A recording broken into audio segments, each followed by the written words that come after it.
Hey Capricorn, welcome back to Distilled Tarot. My name's Shannon. I'll be guiding you through today's reading. This is our daily reading for July 4th, 2025, and for my US viewers, I want to wish you all a happy, safe, and fun holiday today. At the heart of your reading, we have the Five of Swords in reverse. This is either avoiding an argument or disagreement, or resolving one. Let's see what the challenge is.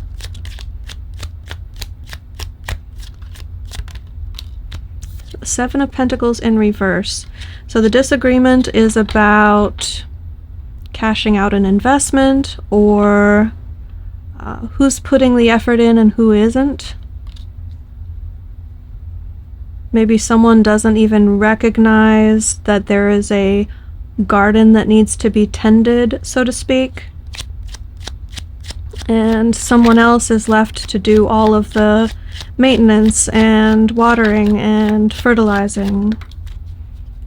In this metaphor, your focus is on the Lovers reversed. You're comparing how things are to how you feel like they should be, and it's not matching up.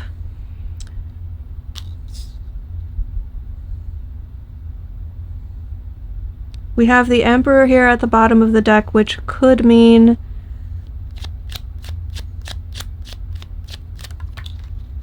you're dealing with your divine masculine, or it's just someone who is very powerful, very stable, very responsible, but needs to be in control, unless we see the Empress come out.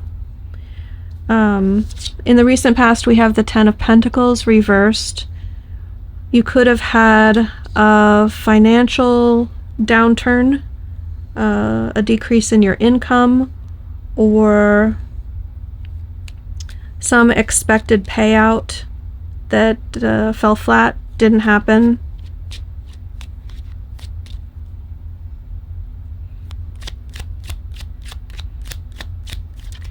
I think with the Lovers in reverse, it's also sort of continuing a through line of this life not matching your template for the way things ought to be.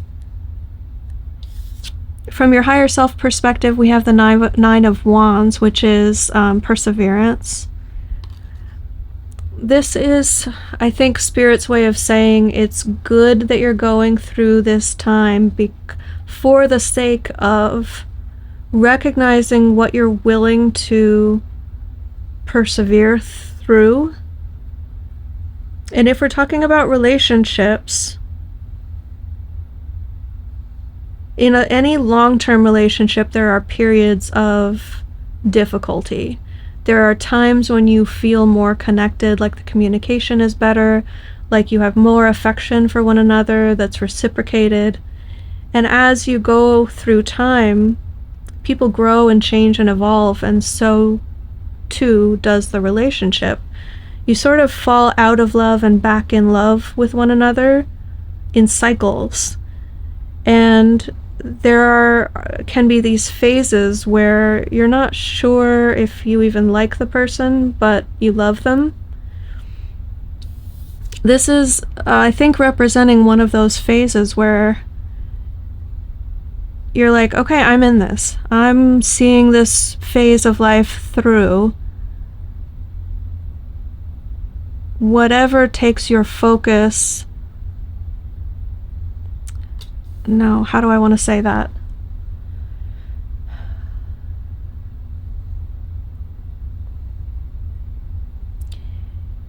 Right now, you're focused on things not being the way you want them to be.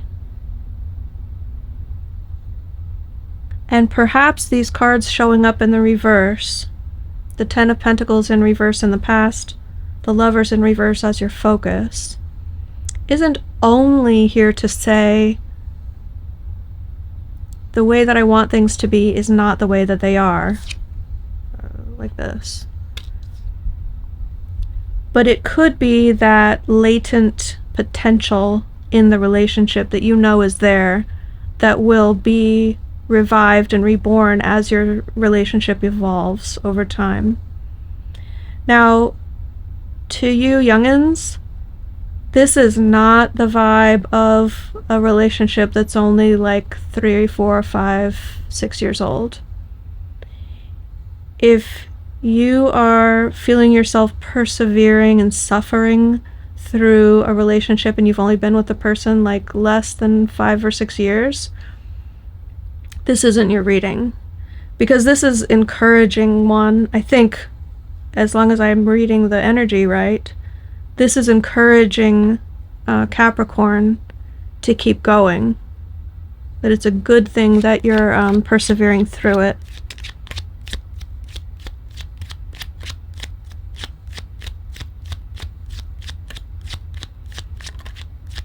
So I think this one is mainly for people who have been in the relationship like longer than a decade.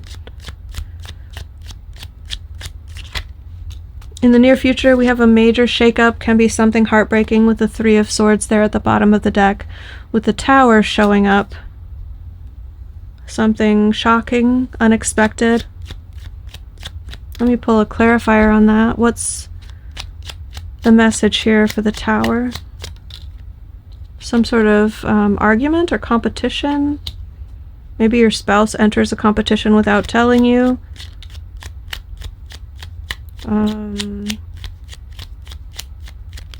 Could be, wow, Tower, doubling down on Tower energy at the bottom there. The 5 of Cups and the Star in reverse. Some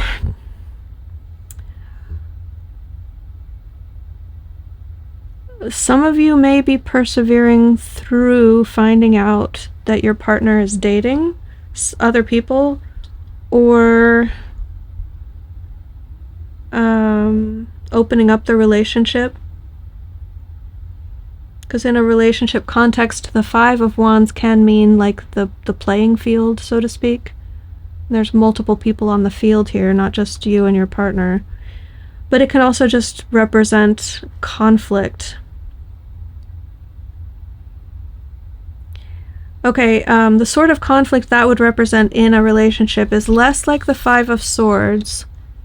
If you're not the one or the type of couple who will bicker or fight with words, maybe you fight with your actions. Maybe you let the dishes pile up, or maybe you wash your partner's laundry with colors that are gonna turn it pink. There's a little bit of selfishness, a little bit of vindictiveness. I can see that being the case, rather than it, more likely to me than cheating or opening up the relationship, although to each his own. Some couples do that. Your surprise energy is the Queen of Swords. Someone's going to be much more understanding than you expect them to be.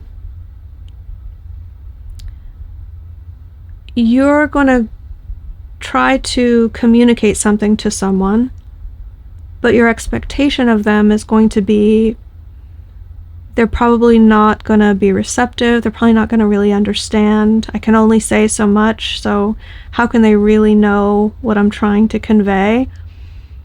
The Queen of Swords gets it. Like, they read between the lines, they understand the deeper meanings. So I think someone really being understanding and receptive to what you have to say, whether that's your partner or a confidant that you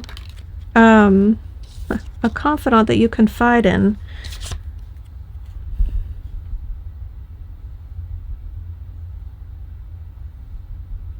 Yeah, I'm just checking in with Spirit to see if this could be your energy, but much more so the message that's coming through is how I already described it. Your hopes and fears, we have Strength in reverse. There's a part of you that you've been working on.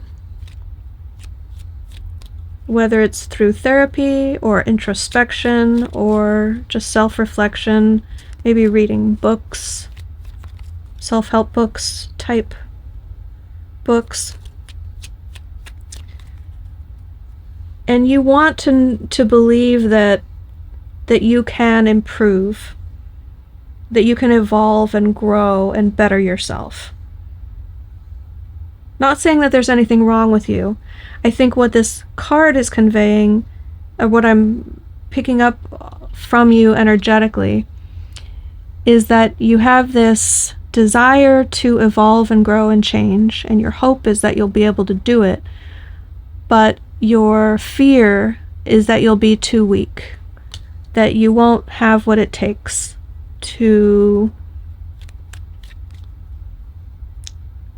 become that version of you that you want to be. And the end result we have, yeah, okay. This hit me out of left field, you guys. I'm going to be honest. I didn't see this one coming. Maybe that's the near future tower moment. That would be funny. It's going to happen real soon in this reading to your reader right now. The Knight of Wands in reverse combined with the Death card in reverse, as the way that these energies culminate, has a very selfish attitude.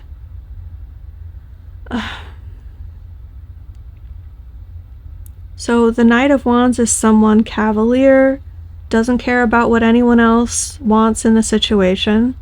But Death in reverse is like,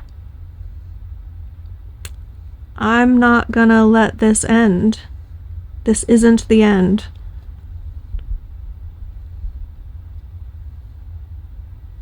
Oh, well, it would actually fit the storyline of someone cheating, but it not bringing about the end to the relationship.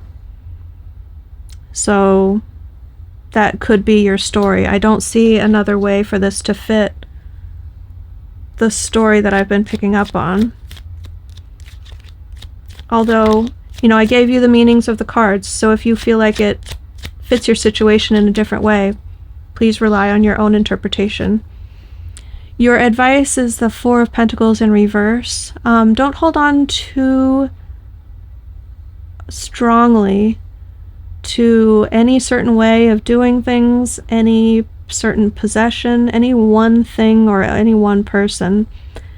Ease up in a sense, allow things to grow and evolve and change. You want to, and we were talking about, you want to grow and evolve and change, right? Into this better version of you. It's going to take letting go of something in order to make space for the new version of yourself to blossom. And if you do things the way that you've always done them, with the same environment, the same people, the same clothes, the same shampoo, I don't know what it is that you need to let go of. But Spirit is saying, like, you're holding on super tight to something, you need to ease up. Let it breathe. Maybe it's a little bit of that, what's the saying? If you love something, set it free. If it comes back, it was always meant to be. I don't know about meant to be, if I believe in that concept at all. That's a deeper topic to get into. I do believe in love, but I think we make our own meant to be. Anyway, I'm going to leave it there. I hope this helped. Have a good day, and I'll see you back tomorrow.